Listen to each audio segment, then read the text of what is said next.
तथागत बुद्ध ने जीवन के दुखों को दूर करने के लिए अष्टांगिक मार्ग बताया है। सम्यक दृष्टि, सम्यक संकल्प, सम्यक वाणी, सम्यक कर्म, सम्यक आजीविका, सम्यक व्यायाम, सम्यक स्मृति, सम्यक समाधि, सम्यक दृष्टि। तथागत बुद्ध ने आर्य सत्यों में दुख, दुख के कारण, दुख के निवारण और दुख से मुक्त होने के मार्ग को जानने के लिए सम्यक दृष्टि अर्थात सही दृष्टि को बताया है। सम्यक दृष्टि हमारी सत्य की अवधारणा से होती है, जो कि उचित और अनुचित, हानिकर और हितकर के मध्य सही भेद करना है। जो है वैसा ही देखना, जैसा है वैसा ही देखना, सुख दुख में समान दृष्टिकोण रखना, सुख में अधिक उत्तेजित ना होना, दुख में अधिक दुखी ना होना, अर्थात सुख और दुख में समान स्थित रखना ही सम्यक दृष्टि है।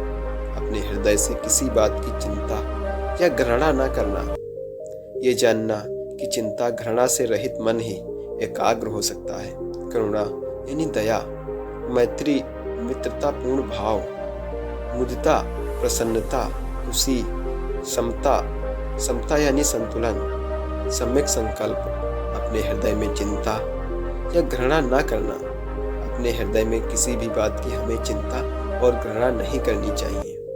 वास्तव में चिंता और घृणा से रहित ही मन एकाग्र होता है। करुणा यानी दया, हमें सभी जीवों के प्रति दया का भाव रखना चाहिए। मैत्री यानी सभी के प्रति सम्मान का भाव रखना चाहिए। मुदिता प्रसन्न रहना चाहिए। समता यानी संतुलन में रहना चाहिए। दुराचरण न करने का हमें संकल्प लेना चाहिए।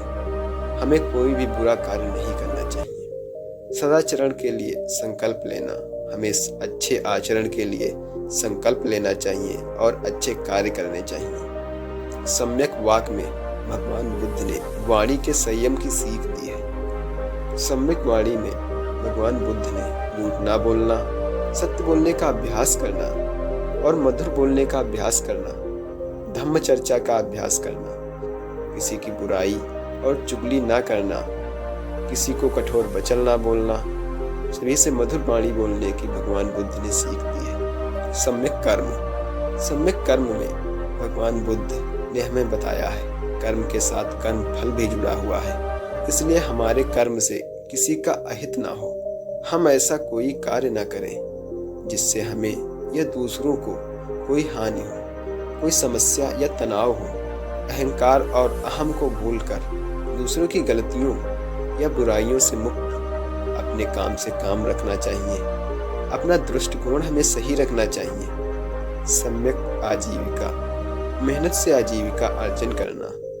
5 प्रकार के व्यापार न करना, जैसे शस्त्रों का व्यापार, जानवरों का व्यापार, मांस का व्यापार, माद्य पदार्थों का व्यापार, विष का व्यापार, यानी ऐसा व्यापार जिसमें हम दूसरों की हानि का कारण बनते हैं। ऐसा व्यापार हमें नहीं करना चाहिए। हमें सदैव चाहिए कि हम अच्छा व्यापार करें। सम्यक व्यायाम, नियमित व्यायाम करना, अष्टांगिक मार्ग का पालन करने का अभ्यास करना, शुभ विचार आने वाली चीज़ों और बातों को मन में रखना, पापमय विचारों और उनके दुष्परिणामों को, तर्कों को मन से बाहर निकालना, गलत तर्क आने पर उनका निग्रह करना, उनको दबाना, संताप करना और हमें इन बातों को संस्कार रूप मानना चाहिए। सम्यक दृष्टि, कायानुपस्सना, वेदानुपस्सना, चित्तानुपस्सना, धम्मानुपस्सना, ये सब मिलकर विपस्सना साधना कहलाती है, जिसका अर्थ है स्वयं को ठीक प्रकार से देखना,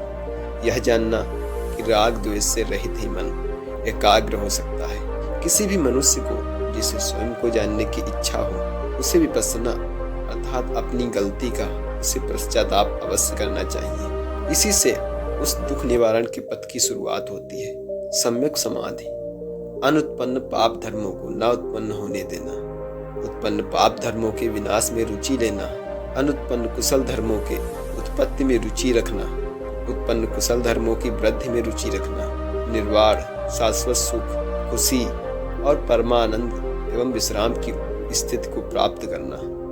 तथागत बुद्ध का मध्यम मार्ग, तथागत बुद्ध ने मध्यम मार्ग में 2 अतियों अत्यधिक भोग विलास और अनावश्यक कठोर तप के बीच का रास्ता बताया है। भगवान बुद्ध कहते हैं, हमें दो अंतों का सेवन नहीं करना चाहिए। काम विषय में सुख के लिए लिप्त रहना, अत्यधिक धन अर्जित करना, अधिक सम्मान पाना, अधिक उपवास रखना, शरीर को अधिक उपवास रखकर शरीर को क्लेश देना। अति किसी भी चीज की अच्छी नहीं होती, फिर वह चाहे किसी चीज को प्राप्त करना हो या नष्ट करना, चाहे सुख प्राप्त करने की हो या संन्यास लेने की या वैराग्य करने की। अति किसी भी चीज की अच्छी नहीं होती है। अति सदैव विनाश की ओर ले जाती है। अतः हमें इन चीजों से अत्यधिक लगाव नहीं करना चाहिए और ना ही अधिक इनका भोग करना चाहिए। सदैव मध्य में रहकर अपने ज्ञान से जागरूक होकर आत्मज्ञान से चीजों को समझना चाहिए और अपने सात्विक तर्क से उन पर विचार करना चाहिए। सदैव मध्य में रहकर इन चीजों का भोग करना चाहिए और जागरूक होकर आत्मज्ञान से इन संसार को समझना चाहिए। इन वीडियो पसंद आया हो तो वीडियो को लाइक करें, शेयर करें और चैनल को सब्सक्राइब अवश्य कर लें। धन्यवाद।